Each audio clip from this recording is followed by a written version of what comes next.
Το καλοκαίρι ήρθε και το αυτοκίνητό μας σίγουρα επηρεάζεται από αυτή την αλλαγή. Σκόνη, ήλιος, κουνούπια το επηρεάζουν. Σήμερα μαζί μας έχουμε τον Σταύρο τον Πούλο, τον άνθρωπο που μπορεί να μας δώσει κάποιες λύσεις πάνω σε αυτά τα προβλήματα και θα τον ρωτήσουμε καταρχήν τι είναι το πιο σημαντικό που πρέπει να προσέξουμε για αυτή την αλλαγή του καιρού, Σταύρο. Ναι, Γιώργο μου, το πιο σημαντικό που θα πρέπει να προσέχουμε στην αλλαγή της θερμοκρασίας είναι η μπογιά του αυτοκινήτου, είναι τα δερμάτινα του αυτοκινήτου, επίσης και τα υφάσματα του αυτοκινήτου που πρέπει να συντηρηθούν αναλόγως για να το προετοιμάσουμε το αυτοκίνητο μας για την αλλαγή της θερμοκρασίας.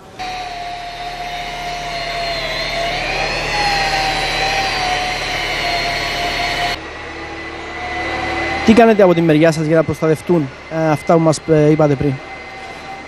Λοιπόν, το αυτοκίνητο έρχεται κοντά μας, το οποίο ξεκινούμε με κάποιον πρόγραμμα, ξεκινώντας από την μπογιά συγκεκριμένα. Καθαρίζουμε τις ταλαιπωρίες που είχαν περάσει το χειμώνα, υγρασίες, γδαρσίματα των πλησιμάτων των πλυντηρίων ή και ακόμα και η γάτη που είναι μια μάστιχα για τις μπογιές των αυτοκινήτων, που είναι πολύ σοβαρό πρόβλημα, ακούγοντας τα προβλήματα με τους φίλους και πελάτες εδώ που έρχονται.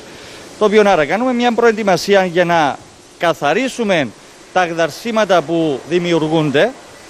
Επίσης, επαναφέρνουμε τη γυαλάδα του αυτοκινήτου στα κανονικά της επίπεδα και προστατεύουμε επίσης την μπογιά του αυτοκινήτου με διάφορες προστασίες που εδώ παρέχουμε στο μαγαζί.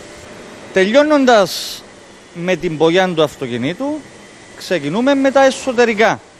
Εσωτερικά, εάν ένα αυτοκίνητο είναι με δέρμα, τότε καθαρίζουμε το δέρμα με άτομο, καθαρίζουμε τους σπόρους μετά που ανοίγουν οι πόροι του δέρματος από τον ατμό και μετά βάζουμε προστατευτικά γαλακτώματα, ούτως ώστε να έχει το δέρμα την ανάλογη και σωστή τροφή για να μπορέσει να ανταπεξέλθει στο καλοκαίρι. Διότι ο κακός παράγοντας του δέρματος είναι η ξύρανση, το οποίο εάν δεν έχει τη συγκεκριμένη τροφή το δέρμα θα ξηρανθεί και με απότερο σκοπό να σπάσει, να τσακρίσει, όπως λέμε στη δική μας διάλεκτο.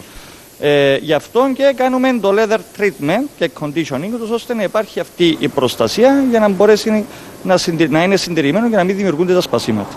Επίσης, στα πλαστικά σημεία του αυτοκινήτου, στα ταμπλό, στα πλαϊνά των πόρτων, στα ξύλα του αυτοκινήτου εσωτερικά που υπάρχουν οι καρυδιές, όλα αυτά τα σημεία θέλουν τη συντήρηση τους στην ανάλογη. Όπως και τα σαμπού στα πατώματα. Λόγω της σκόνης, λόγω της λάσπης του χειμώνα ή οποιοδήποτε άλλου παράγοντα που μπορεί να προκαλέσει ζημιά στο πάτωμα, τότε καθαρίζουμε το πάτωμα, το κάνουμε σαμπού, το επαναφέρνουμε σε κανονικό το επίπεδο, ώστε και για τα μωρά μας και για την οικογένεια μας να ξέρουμε ότι είναι καθαρό το πάτωμα, να υπάρχουν ζωήφια. Σταύρος, είδαμε να δουλεύεις στο air condition του αυτοκινήτου. Γιατί χρειάζεται αυτό? Ναι, Γιώργο μου.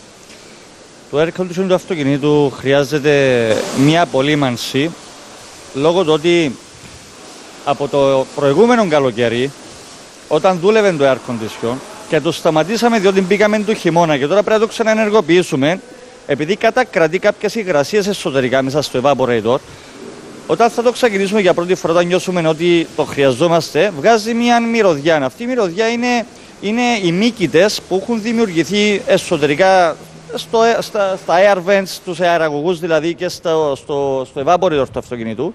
Γι' αυτό και κάνουμε αυτή την απολύμανση, ώστε να καταπολεμήσουμε τα βακτήρια, τους μύκητες αυτά που έχει κατακρατήσει και να σταματήσει αυτή η σε εισαγωγικά απέσια μυρωδιά, διότι είναι και ενοχλητική και για την υγεία μας φυσικά παραπάνω. Πώς μπορεί να είναι πιο αποτελεσματική αυτή η συντήρηση ενός αυτοκίνητου, Σταύρο?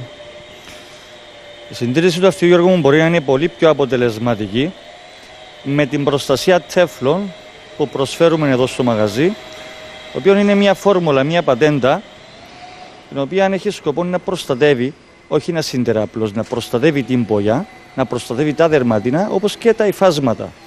Στην μπογιά η προστασία που του παρέχω είναι για τα συνηθισμένα οξέα που συναντούμε χρησιμοποιώντας το αυτοκίνητο στην καθημερινότητα, τα οποία είναι οι κουτσούλες των πουλιών, που είναι πολύ σοβαρό πρόβλημα για την μπογιά του αυτοκίνητου, λόγω του ότι οι μπογιές είναι νεροδιάλυτες πλέον, είναι πολύ πιο ευαίσθητες από τα προηγούμενα χρόνια. Αυτά τα οξέα, όπως οι κουτσουλιές των πουλιών, οι πίσσες των δέντρων, οι ψώρες επίσης, τα έντομα που σπάζουν από τον αυτοκινητόδρομο οδηγώντας στο αμάξι, όλα αυτά δημιουργούν ανεπανόρθωτες ζήμιες στο αυτοκίνητο, το οποίο αφήνει σημάδια, τρώει την πογιά με λίγα λόγια. Το τέφλον αυτό είναι αυτό που διατηρά την ποιότητα του αυτοκινήτου στα εργοστασιακά της επίπεδα, χωρίς μακρόχρονα να δημιουργούνται προβλήματα που τρώνε την πογιά, τα οξέα βασικά. Και επίσης στα δερμάτινα εσωτερικά να μην δημιουργούνται τα σκασίματα και τα ξεβάμματα, και στο ύφασμα να μην μας μένει μόνιμος λεκές σε περίπτωση που χυθεί κάτι πάνω. Γίνεται σαν αδιάβροχο, όπως ας πούμε οι οικογένειες που έχουν μικρά μωρά, εμετός από κάποιο μικρό παιδί, το γάλα που χύθηκε στο ύφασμα και διάφορα άλλα που μπορεί να προκαλέσουν μόνιμο λεκέ. Αυτό το υλικό, το Teflon Protection, είναι αυτό που διατηρά την ποιότητα του αυτοκινήτου να είναι στα αρχικά της επίπεδα. Αυτό το υλικό μπορούμε να το βάλουμε σε οποιαδήποτε κατάσταση και αν έρθει το αυτοκίνητο εδώ ή σε οποιαδήποτε ηλικία? Σίγουρα παίζει ρόλο η ηλικία. Αυτό το υλικό, το πιο σωστό θα ήταν να γίνεται μόλις είναι καινούριο, μόλις αγοραστεί, ούτως ώστε να προστατευτεί για να είμαστε ξεγνιαστοί ότι δεν θα δημιουργηθούν προβλήματα εάν και εφόσον πέσουν πάνω στο αυτοκίνητο. Τώρα, ένα μεταχειρισμένο αυτοκίνητο, το οποίο είναι 2, 3 χρονών, 4 χρονών, ούτως ώστε θα υποστεί το γενικό του καθαρισμό μέσα και έξω και στην πογιά και εσωτερικά, και αν και εφόσον η κατάσταση του αυτοκίνητου το δικαιολογά να κάνουμε αυτή την προστασία, δηλαδή δεν το έχουν προσβάλλουν τα οξέα μέχρι στιγμής, τότε ναι, μπορούμε, Γιώργο μου, να προστατέψουμε και ένα μεταχειρισμένο αυτοκίνητο και να ξεκινήσει η προστασία του από την ηλικία 3-4 χρονών. Όταν φτάσει το αυτοκίνητο και πάθει ζημιά, τι μπορεί να γίνει και εξωτερικά και εσωτερικά? Λοιπόν, να ξεκινήσουμε με τις ζημιές του στο δέρμα, Γιώργο μου, το οποίο ειδικά του κάθισμα του οδηγού, το 90% των αυτοκινήτων περίπου 1 χρονού με 2 χρονού δημιουργούνται ξεβάμματα και εκδαρσίματα λόγω της τριβής, της συχνής χρήσης βασικά του έβγα μέσα στο αυτοκίνητο, λόγω της μάρκας του παντελονιού μπαίνοντας, γδέρνεται το κάθισμα. Αυτό μπορούμε να το επιδιορθώσουμε χωρίς να χρειαστεί να αντικατασταθεί ολόκληρο δέρμα μέσω εργοστασίου. Μπορούμε να επιδιορθώσουμε το δέρμα και να τον πογιατίσουμε και να γίνει όπως ήταν προηγουμένως καινούριο. Επίσης, μπορούμε να επιδιορθώσουμε χτυπήματα από χαλάζι, το οποίο εδώ και κάποια χρόνια είναι πολύ εμφανές στην Κύπρο, το οποίο χωρίς να μπογιατιστεί μπορούμε να ξεβουλώσουμε τα συγκεκριμένα βουλώματα που δημιουργά το χαλάζι χωρίς να μπογιατιστεί.